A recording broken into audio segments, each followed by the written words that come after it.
And thank you to the Humanities Center. As Professor Cobb said, I have been a resident scholar in the Humanities Center. I did that for 2 years. And this is my, I think, fourth brown bag. I think we have third or fourth brown bag discussion. So it is quite a pleasure to be here, and I will try not to be so nervous that there's a camera looking at me. Ignore it. Really. I will. I've learned to ignore it because they've put me in all of what I want to do. Right.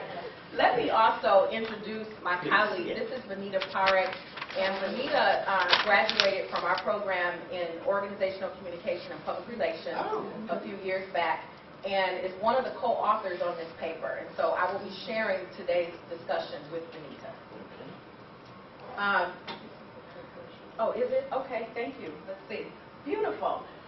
Our talk today, let me say this up front because we didn't realize this when we first started out. The talk that we're giving today is actually based on 3 cases, 2 of which we will focus today. We couldn't do 3 because our other co-author is in Taiwan, and we just can't do everything in an hour. No, you can't. So we'll do as much as we can, but we focused on 2 of the 3 cases here today. And I'll talk a little bit about that later. Let me just kind of set the stage just a little bit. Crisis, definitely, if you read the paper, if you watch the television, we all know that they are becoming more commonplace. We hear at every turn, is there somebody trying to get in?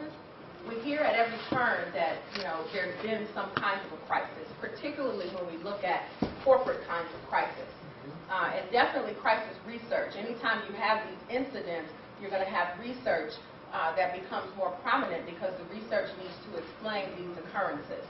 And so we have seen an increase in the rise of cases of corporate misconduct. And I point to a few on here. Enron, we're all very familiar with, WorldCom, Merrill Lynch, and of course, Martha Stewart. When a crisis happens, it damages the image. Whether it's an individual faced with crisis, it can damage that person's ethos or their image, or whether it is an organization, it can damage or tarnish the image of that organization.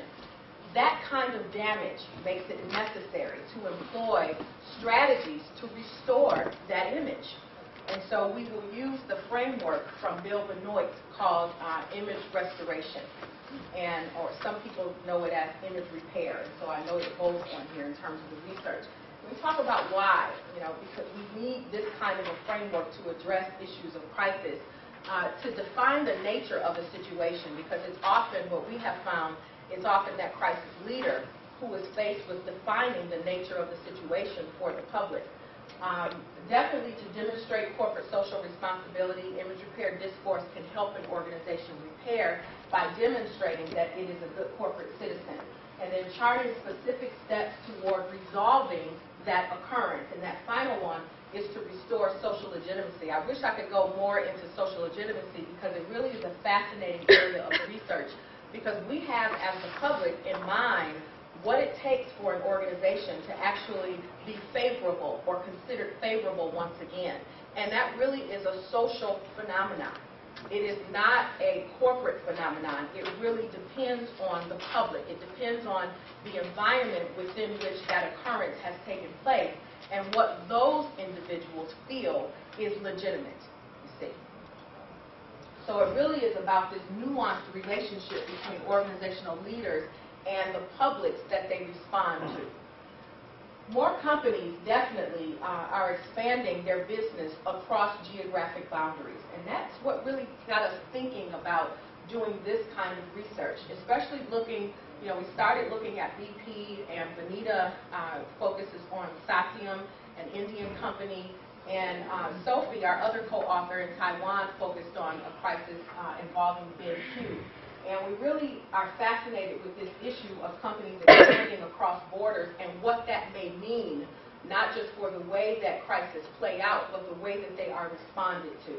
And so it becomes necessary for us to understand more about how this image repair strategy functions in these different environments.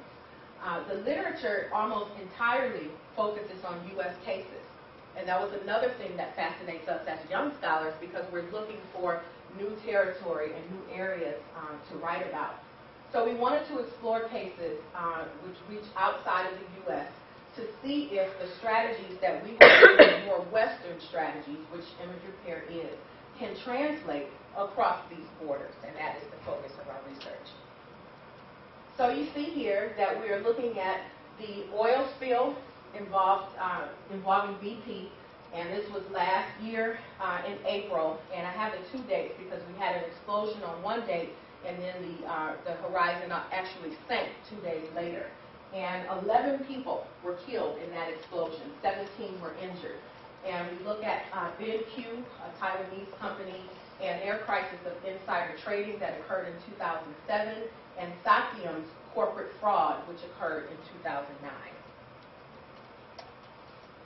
Let me talk about what we were looking for.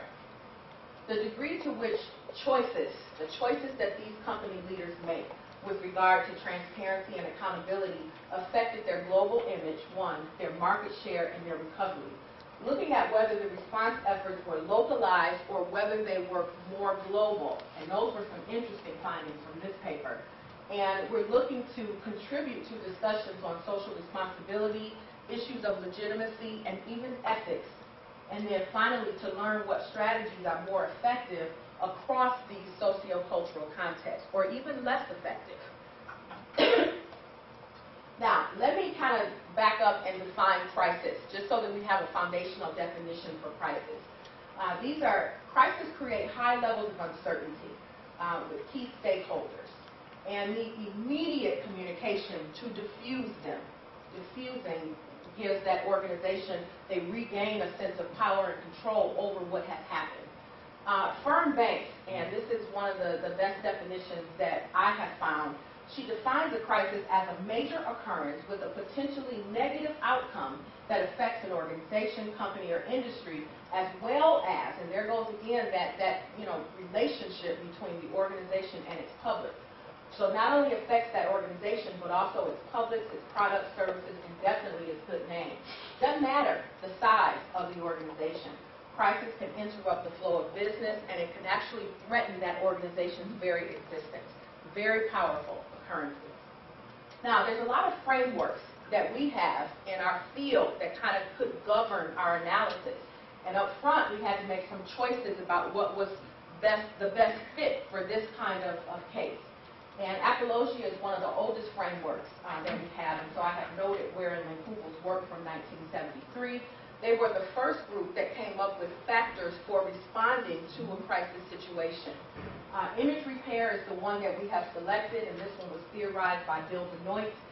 Situational analysis is Tim Kuhn's work, and his work is more quantitative. Our work, the others, four, are more rhetorical in nature. The discourse of renewal. Matt Seeger is actually the interim dean in our, the interim dean in the Department of Communication. And so he, along with two other scholars, have theorized the discourse of renewal. And the last one is my framework, and this one is called Restorative Rhetoric.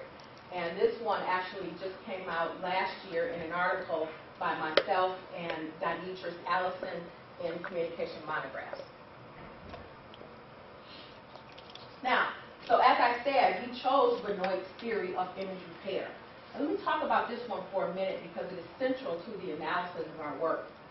His discourse is the most widely used typology for looking at organizational crisis. There have been so many cases done on crisis involving individuals and crisis involving organizations, but more of them than any have used Bill Benoit's theory of image repair. And really, I think one of the reasons why it is so popular is because it provides a number of categories of strategies that organizational leaders can use to respond.